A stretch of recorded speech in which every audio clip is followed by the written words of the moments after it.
आपण पाहत आहात EDTV, बातमी अशी जिच्यावर तुम्ही ठेवणार विश्वास। सामान्य कुटुंबातील शेतकरी कष्टकरी माणूस व्यवसायाने शिक्षक होतो आणि खऱ्या अर्थाने आपल्या व्यवसायाला पणाला लावतो।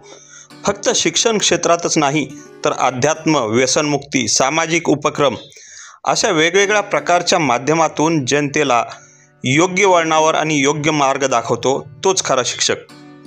जाफराबाद तालुक्यातील 32 गावांमधील जनतेच्या कल्याणासाठी हा एक वारकरी झाला आणि या वारकऱ्याप्रती असलेली कृतज्ञता व्यक्त करण्यासाठी या 32 गावातील वारकरी शिष्यांनी हबप श्री सोनुने गुरुजी यांच्या अमृत जीवनाचा अमृत महोत्सव हा सण साजरा करण्याचा ठरवला। 4 दिवसांचा घाटही घातला आहे। दिनांक 10 मे पासून जाफराबाद अर्थात पूर्णापूर तालुका येथे हा महोत्सव सुरू होत आहे। ज्या धडपडा दिल्यात, जे प्रयत्न आपल्याला या मार्गावर आणण्यासाठी केले, या प्रयत्नातून उत्तरही होण्यासाठी आपण थोडंसं का होईना पण आपल्या गुरुजींचं काहीतरी आपण त्या ऋणातून मुक्त तर होता येत नाही, पण काही थोडंसं का आपला थोडा भार कमी करू यासाठी आम्ही हा छोटासा प्रयत्न केला।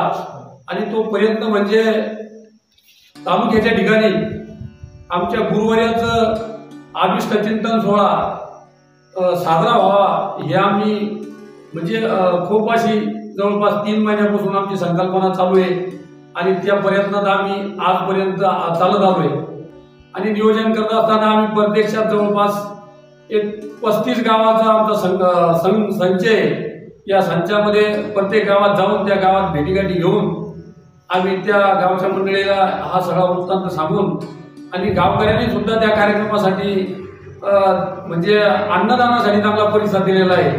आणि हा कार्यक्रम करत असताना आम्ही एक अगोदर एक 30 ते 35 जणांचं आम्ही शिष्यमंडळाने त्याचं एक गट तयार केला आणि त्या गटातून हा खर्च सगळा गटातून करायचा आहे। कारण हा कार्यक्रम करत असताना आम्ही कोणाकडं काही कोणाचा आधार घेतलेला नाही आतापर्यंत, राजकीय नाही ना कोणाच्याकडे मागितलेला नाही। हा आतापर्यंतचा कार्यक्रम जो आहे तो आमच्या स्वखर्चाने आम्ही अगोदर रक्कम जमा केली आणि त्याचं नियोजन पूर्ण इथपर्यंत आणलंय। आणि यानंतर अंबादास महाराज भालके मी यांना विनंती करतो की त्यांनी आपली पुढची भूमिका या कार्यक्रमाच्या संदर्भातलं काय नियोजन आहे हे या ठिकाणी मांडावं। रामकृष्ण हरी रामकृष्ण। काय संवाता संतांचे उपकार मज निरंतर जागविती, काय द्यावे त्यासी व्हावे उत्तराई ठेविता हा पायी जीव थोडा।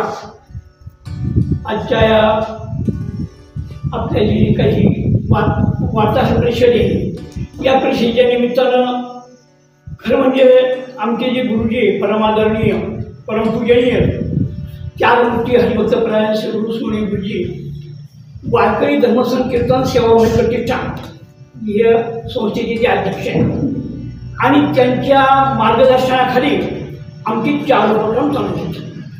आमचा एक उपक्रम आहे स्वग्राम ते श्री क्षेत्र पैठण, स्वग्राम ते श्री क्षेत्र पंढरपूर आणि स्वग्राम ते श्री क्षेत्र आळंदी आणि 4था उपक्रम आमचा म्हणजे चतुर्थी मंडळाचा। आमची 32 गावाची चतुर्थी आहे।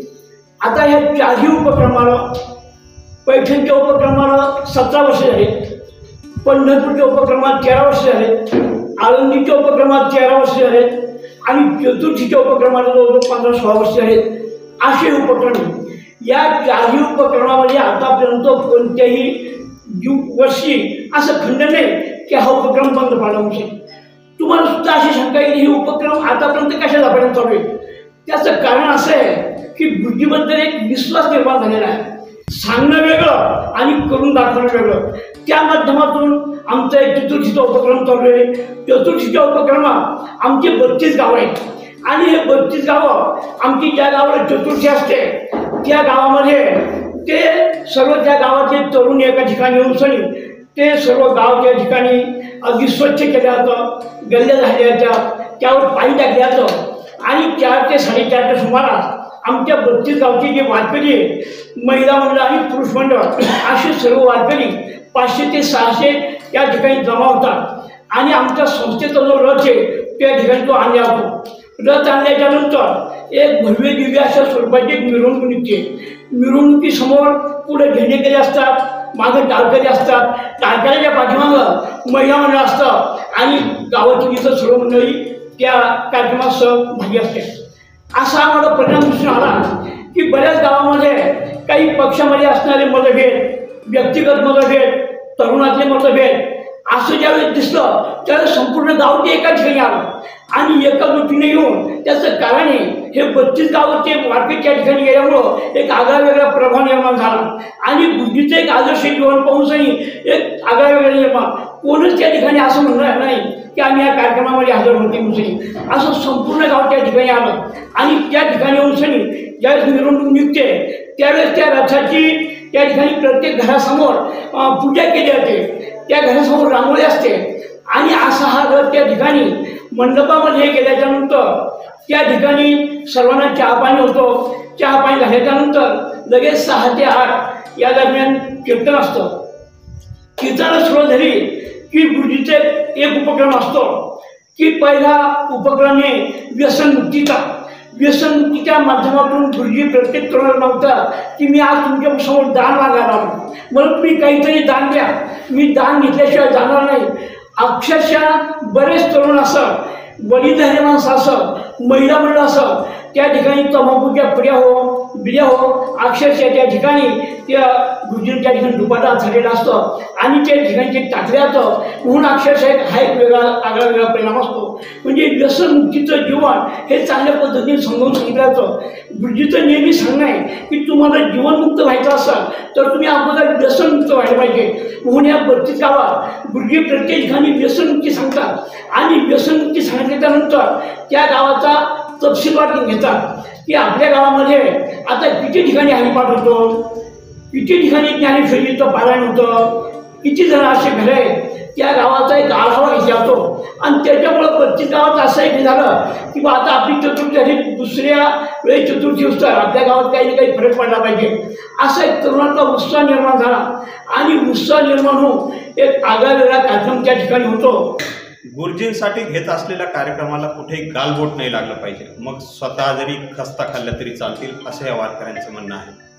चला पाहूयात 10 तारखेपासून सुरू होणाऱ्या या अमृत महोत्सवात कसे काय उपक्रम होतील, काय होतील, त्यासाठी परत आपण भेटणार आहोत. तुर्तास मी दिलीप पोवनरकर आपला निरोप देतो. धन्यवाद.